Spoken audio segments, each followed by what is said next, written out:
మేము వైకుంఠ ఏకాదశి రోజు అన్నవరంలో అన్నప్రసాదం చేశామండి. అసలు అన్నప్రసాదం చేయడానికి ప్రాసెస్ ఏంటి? టైమింగ్స్ ఏంటి? ఇవన్నీ వ్లాగ్‌లో చూద్దాం. హలో అండి. Welcome back to my channel సమై. సో, ఎవరైనా కొత్తగా చూస్తున్నట్టయితే ప్లీజ్ సబ్స్క్రైబ్.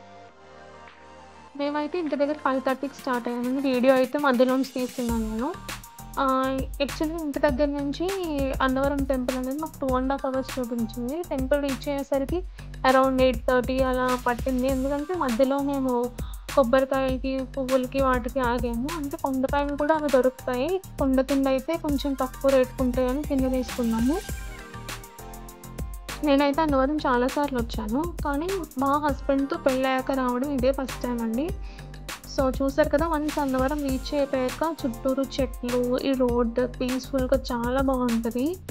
సో, ఇక్కడేంటంటే మనం ఏం కోరుకున్నా తప్పకుండా నెరవేరుతదని నాకు చాలా నమ్మకం ఎక్కువ. ఫైనల్లీ టెంపుల్‌కైతే వచ్చేసాం చూసారు కదా! సో, ఇక్కడ పార్కింగ్ ఉంటదనమాట. 4 వీలర్స్‌కి, 2 వీలర్స్‌కి. సో, ఫ్రీ పార్కింగే ఏమి పెయిడ్ కాదు.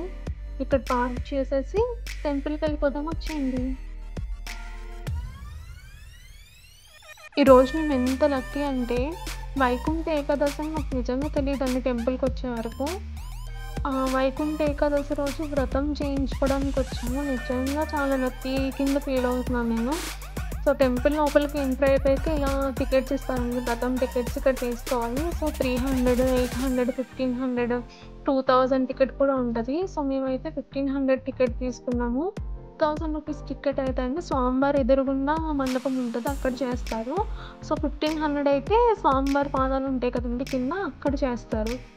అదే డిఫరెన్స్ అన్నమాట. వ్రతం చేయించుకోవడానికి వెళ్తున్నామండి. వెళ్ళే ముందు ఫోన్స్ అయితే వాళ్ళకిచ్చేసి లాకర్‌లో పెట్టిచ్చాము. ఎందుకంటే ఫోన్ అనేది అలో లేదనమాట. సో, వ్రతం అయ్యాక మళ్ళీ కలుద్దాం. వ్రతం చేయించుకున్నాక డైరెక్ట్‌గా దర్శనానికి పంపిస్తారండి. దర్శనం అయిపోయాక వచ్చి అన్నప్రసాదం లైన్‌లో నుంచున్నాము.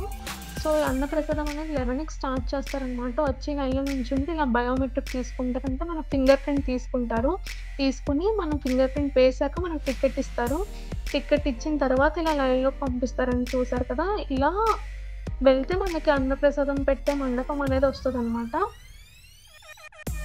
అన్నప్రసాదానికైతే ఏ ప్రాసెస్ ఉండదండి. జస్ట్ మనం లైన్‌లో నుంచోవాలి. నుంచున్నాక మనం ఫింగర్ ప్రింట్ వేయాలి అంతే. సో, ఫింగర్ ప్రింట్ వేసాక వాళ్ళు కౌంట్ చెక్ చేసుకొని మనకి లోపలికి పంపిస్తారు.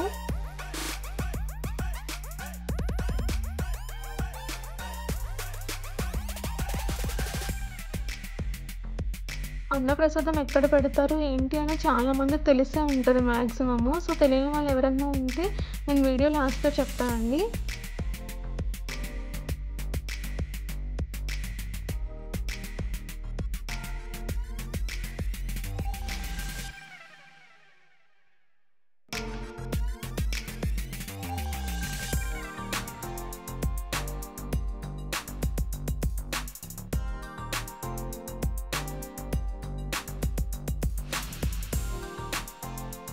ఈరోజైతే పప్పు, బంగాళదుంప కర్రీ, అలానే పులిహోర, రైస్, సాంబార్ కూడా ఉందండి. అది నేను వీడియో క్లిప్ యాడ్ చేయడం మర్చిపోయాను.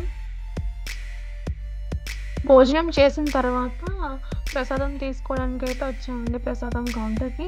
సో, ఈ ప్రసాదం కౌంటర్ అందరికీ తెలుసు మాక్సిమం. ఈ ప్రసాదం కౌంటర్ దాటాకనే అన్నప్రసాదం మండపం అయితే వస్తదనమాట. ప్రసాదం కౌంటర్ దగ్గర నుంచి స్ట్రెయిట్‌గా వెళ్తే ఇంకెటు మిస్ అవ్వకుండా స్ట్రెయిట్‌గా వెళ్తే అన్నప్రసాదం అనేది వస్తదండి. లైన్‌లో నించోవాలి.